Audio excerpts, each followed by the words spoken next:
Yo, what's up, guys? Teacher Paul here, and today we are reacting to the Formula One. As you can see, I have my collection up here.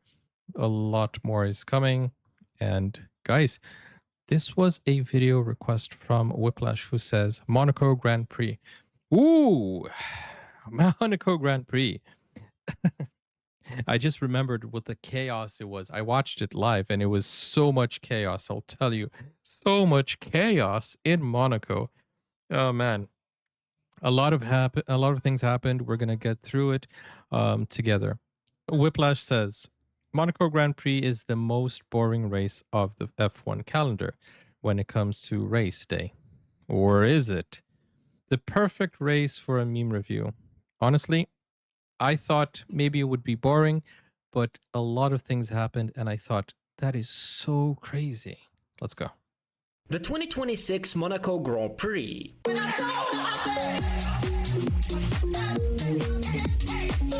Those of you who thought it was going to be boring, nah. After one of the best races so far this season, we now finally get to the European leg of the season, particularly the infamous Monaco circuit with its many scandals, extremely tight streets, the slowest corner in the entire calendar, and the beautiful Nouvelle chicane, where if you so much as went 1 micrometer over the edge, it was all over, though you don't really need to worry about that much during the races, because the cars are usually going slower than the national speed limit. Oh, and the rain also usually pays us a visit every once in a while, and it usually ends in tears.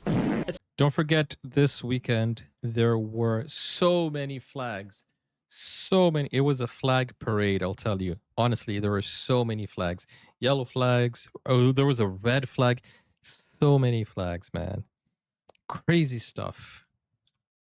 It's also the home to a shitload of yachts, money, sick cars, the depression merchant Charles Leclerc, and technically most current and ex-F1 drivers. Now at this point in the video, I would normally ramble on about the past few Grand Prix that took place here, but I can't lie, I barely watched that shit because it's so goddamn boring, apart from the odd Octonobi-ass carnage or the Ferrari disaster class that happens every once in a while. It's so bad, in fact, that last year they had to force teams to pit twice to artificially create some action, which went about as well as you'd expect.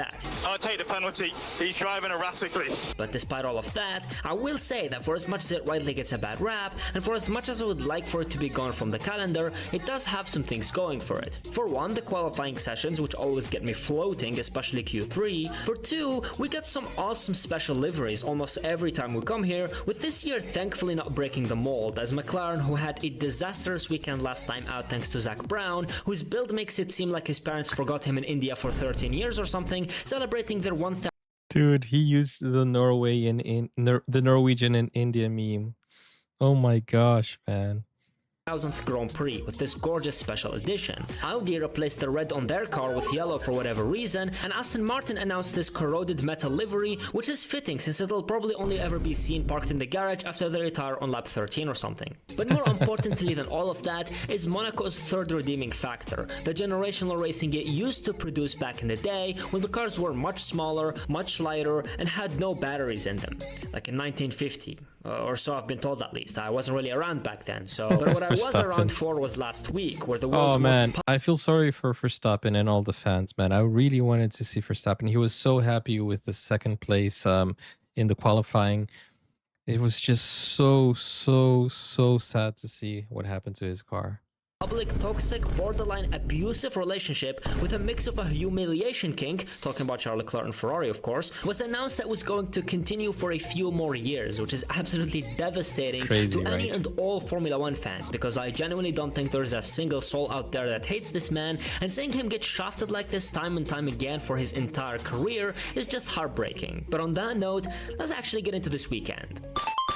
Needless to say, the double pit stop rule I spoke about earlier was scrapped this time around, as was straight mode because of Pride Month of course, which will obviously do wonders to the already non-existent overtaking opportunities. But with that, FP1 got underway, with everyone bringing some weird-ass track-specific upgrades, apart from the usual suspects of course, with everybody lining up at the end of the pit lane, as Leclerc immediately went straight on his first lap, both racing bulls couldn't get around the hairpin, and Verstappen and Hamilton were squabbling over the top spot. The Haas's then randomly started fighting each other, other, Ferrari were looking extremely quick thanks to Leclerc already starting to scrape the walls, all while his teammate had a massive lockup into turn 1. It's so tight, man, in Monaco. Triggering the shortest virtual safety car in history, after which Mercedes stopped the session for the first time so far. Towards the end, Norris slid and nearly got it all wrong, all the while Hadjar had the same, but actually did shunt into the wall, which brought about a red flag. Once the session restarted, Leclerc missed the chicane as Alonso hit the wall, losing part of his front wing, which caused another red flag, ending the session in this order. FP2 saw yet another traffic jam to start, as Bottas locked up at the Nouvelle chicane, and Lawson hit the wall but got away with it, with Ferrari immediately hijacking the timing boards. A few minutes later, Lando Norris broke down because of the battery, just like last time out, which triggered another virtual safety car. After going green, everybody opted to bolt on the soft tires, since the conditions were similar to qualifying, which allowed the Red Bull of Verstappen to come alive, all while his teammate was dearly paying the price for his crash earlier on. People were then scraping.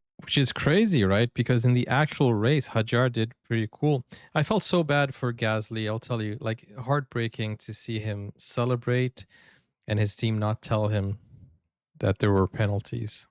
Walls left and right as Franco locked up and outright whacked it, thankfully unscathed, and Lewis Hamilton and Lance Stroll locked up a few more times. Perez then left the garage with his brakes on fire, which meant the session concluded under a red flag for the second time in a row, in this order. For the final practice sessions, the teams came out the blocks firing with soft tires, though I doubt anyone was actually pushing because quali was in 3 hours and nobody wanted to be that guy that misses it because he binned it. But even still, the session saw its fair share of lockups as Bottas suffered a brake issue right as his teammate caught on fire once again. Once everyone got up to speed, Russell actually looked competitive for the first time, but it still wasn't enough to beat Leclerc, who went 2/10 faster immediately, which was crazy work as Franco Colapinto spun at the hairpin. But just as Ferrari fell behind Antonelli after all the hopium from the previous 2 sessions, Ollie Behrman lost it in turn 2, concluding the 3rd session under a red flag in this order. I feel sorry for Behrman. After all that practice, it's finally time for the greatest qualifying of the year, which got started with Q1 that saw everybody out on track right off the jump, with Leclerc taking the lead early and Mercedes miles off due to low grip, which almost made Russell outright crash. Later on, Verstappen and Hülkenberg plopped in some great times right as Bortoleto hit the inside of the Nouvelle chicane and destroyed his suspension, bringing out the millionth red flag and causing Behrman to get eliminated. Meanwhile, Sainz... That's not even the half of it, I'll tell you. Managed to pull a lap together after the restart. In Q2, Antonelli was back to being the pace setter, whilst his teammate was nowhere to be found after nearly dropping it again. George was racing. Red Bull and McLaren were then bringing the fight to Ferrari, but as the session neared its end, Gasly out-qualified Colapinto for the first time in a while, as Verstappen took the lead and both Williams failed to get through. In the early runs of Q3, Antonelli set yet another amazing lap, with Verstappen just 1/1000th of a second behind, and Leclerc failing to put in a flying lap. In the final shootout, however, Charles managed a stonker, but due to traffic and... No. The last few seconds of the qualifying was insane. Like, insane, man. We keep asking, is Antonelli ever gonna fail? Dude, the kid is a genius. We're seeing history in the making. We're seeing the development of a GOAT here, man. Track evolution, he had to go again, at which point he crashed. Meanwhile, Verstappen just missed man. pole in favor of Kimi Antonelli, who, for a lack of a better word, completely destroyed his teammate. Now that the best part of the weekend... Yeah, that's what I'm saying. Like, in the very last few seconds, Max was in first place, and then boom, Kimi takes it away from him. Insane. In the last second. And it was 0.01 second. It was a thousandth of a second. Crazy work. Completely destroyed his teammate. Now that the best part of the weekend is over and I've sat in a room for 30 minutes contemplating why I do these things to myself, it's time for 72 totally thrilling formation laps as all the cars lined up next to each other, apart from Bortoleto, who missed the start for what feels like the millionth time so far this season. Oh, and Kim K was there. Did you see all the people stopping to watch Kim K? as the 5 red lights flashed and went, with everybody predictably holding position, apart from Verstappen, who stalled immediately and dropped to the back of the grid, nearly causing a huge crash, which forced him to retire, which I took like a champ, of course. Meanwhile, Gasly somehow got past Norris, as everybody else at the back opted to pit on lap 1 in order to be able to go to the end, but such are the strategy shenanigans in Monaco. A few laps later, Cadillac's weekend completely unraveled within seconds, as Bottas's brakes caught fire for the 3rd time this weekend and had to retire, whilst Perez got a drive-through penalty for a starting procedure breach. A lot of retirement. While this boring-ass stint is happening, I'm just gonna let you know that channel memberships are now a thing, so if you want to support the channel and get your name at the end of every upcoming video, then check it. Let me tell you one thing, man. Verstappen, I was so hopeful that he would have... Well, I don't know if I wanted him to win exactly, because, you know, I like the underdog, and Kimi Antonelli has been doing a great job, but I wanted him to get podium. But that wasn't his week either. Is he ever going to have a good car? That's my question. Is he ever going to... You know what? Russell has been having a hard time at Mercedes, you know. Maybe a swap would be interesting. Russell to Red Bull and Verstappen to Mercedes. I mean, he has already raced with Mercedes at the GT, you know, at Nürburgring, he raced for Mercedes. So why not? It feels like I'm not hating on Russell, but come on, man. You got to give some competition to Kimi. Russell is in 3rd place now. He lost his position to Hamilton, who has been showing a comeback, which is amazing. But I feel sorry for Verstappen. His car, man, it's always the issue, man. Always the issue. It's crazy. And it's funny because when he finished the qualifying 2nd, he said, yeah, we had a little bit of problems with the car in the morning. And I was like, nah, he's not going to blame the car this time, is he? He's in 2nd place. He doesn't need to pull that car. But he was being 100% honest, and we saw it happen. It couldn't even start, man. That sucks. Out, I guess. But after 15 more laps, Isaac Hadjar was having problems, which dropped him 20 seconds behind Charles and allowed Russell to get all up in his booty cheeks, after which George... Now, Hamilton would love that, man. Hamilton would love to go back to Mercedes. Honestly, he was even inspecting the car. He was looking at Toto like, I miss you, man. Dude, that would be so nice. Hamilton and Kimi. And, you know, Hamilton loves Kimi. It's like his son, you know. It would be so cool. Dropped him 20 seconds behind Charles and allowed Russell to get all up in his booty cheeks, after which George decided to go for the undercut, which worked brilliantly. At the front, Leclerc came into the box, followed by Lewis Hamilton, which backfired because he ended up speeding and getting a 5-second penalty. But let me see one thing. When these two were racing, man, like literally, I did not see Kimi Antonelli race. It was, I don't know, an hour and a half of racing, and I did not see Kimi race. Kimi was so far ahead. He was 20 seconds ahead at some point, and they didn't show him racing. Honestly, they only showed the last lap for Kimi Antonelli. It was crazy because I wanted to see him race. He wasn't racing. He was strolling, doing his laps while everybody else was racing. And the broadcast never cut to Kimi because they thought, oh, no, Kimi is guaranteed a first spot. Let's go and show the other racers. It was insane that they weren't showing Kimi at all. And I want to see the kid race. I want to see him drive the car, you know. At least in my broadcast, they didn't show enough of Kimi. Him 20 seconds behind Charles and allowed Russell to get all up in his booty cheeks, after which George decided to go for the undercut, which worked brilliantly. At the front, Leclerc came into the box, followed by Lewis Hamilton, which backfired because he ended up speeding and getting a 5-second penalty, with 50 other people seemingly doing the exact same mistake and getting penalties all of a sudden, including Russell, right as he finally caught Norris and Gasly, starting a 3-way battle, if you can even call it that, since an overtake was never on the cards, to the point where Lando decided to just start holding George up, which didn't last long because his car spontaneously combusted. But not to worry though, because Williams started deploying a nasty F1 manager-ass strat of holding up the entire grid behind them, which ultimately led to the only overtake of the race after Albon slowed down too much. Lance Stroll then greeted us to his first crash of the season into the final corner, which brought out a safety car under which everyone pitted. After the restart, Charles Leclerc immediately bent the car off exactly as Stroll did, bringing the safety car right back out, followed by... What I found interesting was both Stroll And Leclerc was like, no, no, it was a completely different problem. Wait, it was the exact same place. The tire picked up debris. It was exactly the same thing. And both of them are saying, no, no, it was an internal problem. Something is up with that, man. But let me tell you one thing. It's crazy how many safety cars. I looked at my wife and I said, you know what? At this point, the safety car should get the first place because it's leading the race. It's leading the race, and there was like 10 laps left only, man. If this had not happened, this red flag, Kimi Antonelli would have broken the record of distance. He was 20 plus seconds ahead of Hamilton. He was overlapping everybody. Dude, you know how frustrating it must be? Russell having the same car as Antonelli and being overlapped by his teammate. It's insane. Having the same car. It's crazy. A full-on red flag, under which Russell got a full-on drive-through for failing to serve the 5 second. Yeah, Once he did. the race got back underway, Hadjar dropped back massively as Russell started intentionally backing everyone up for no apparent reason, which ruined Sainz's race after all the scheming Williams had to do. He then Crazy. crossed the line to end one of the most chaotic weekends ever, with the Williams shenanigans working wonders for Albon, Isaac Hadjar or Pierre Gasly depending on how the post-race investigation goes, taking an incredible podium thanks to all the penalties, and Arvid Lindblad pulling a monster drive to recover to 6th place. And crucially, Perez Don't forget to mention that Lindblad,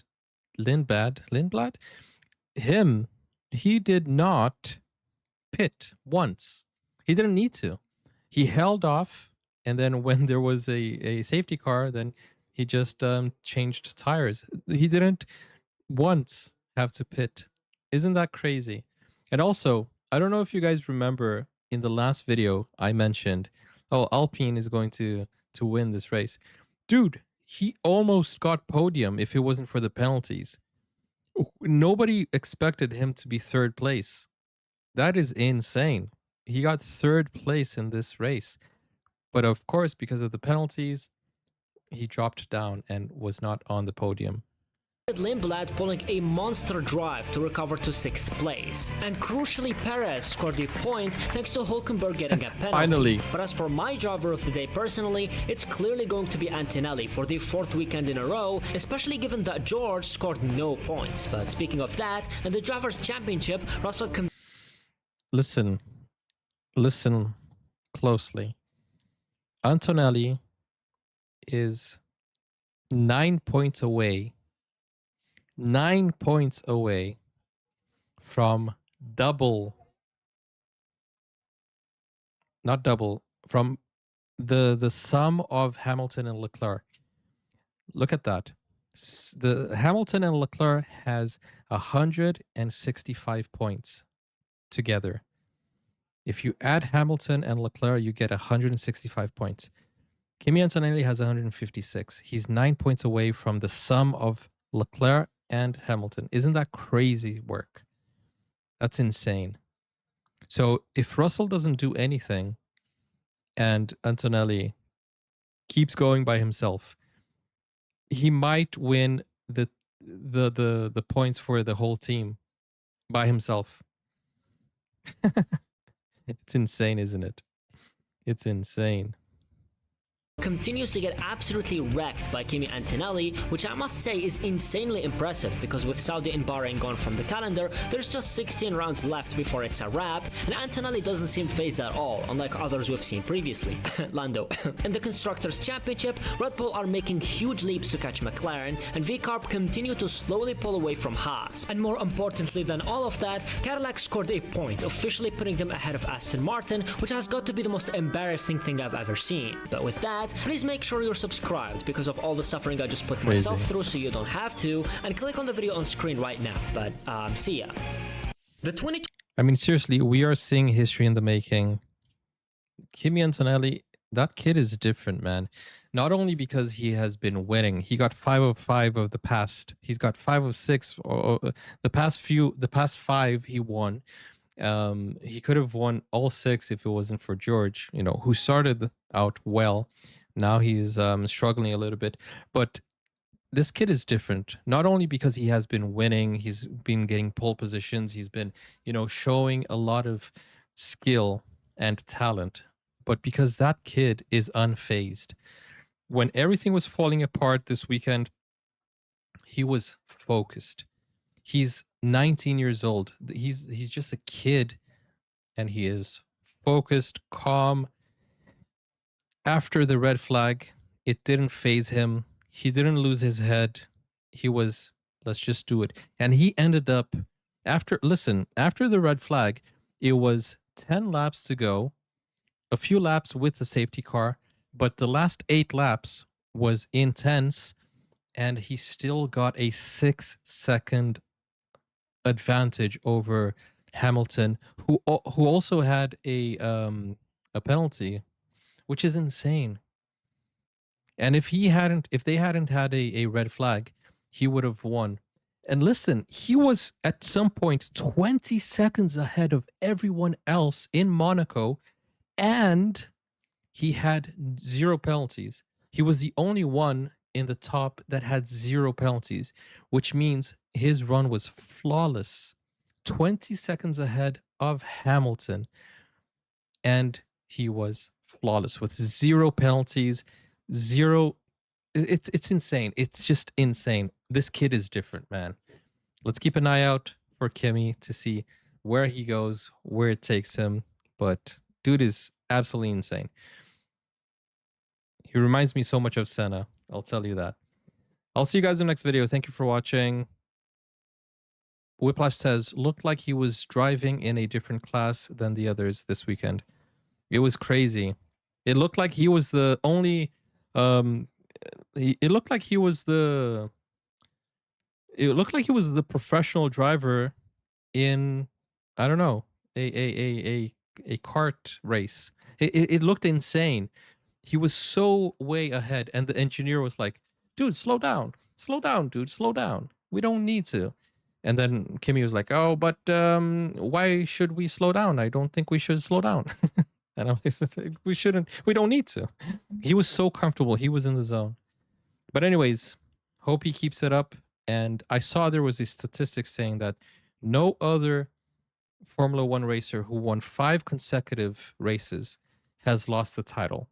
So he might be on the way of becoming the youngest champion and taking that away from Lando, right? I think Lando had that title, and I think Kimi is going to come for it. See you guys. Take care. Bye-bye.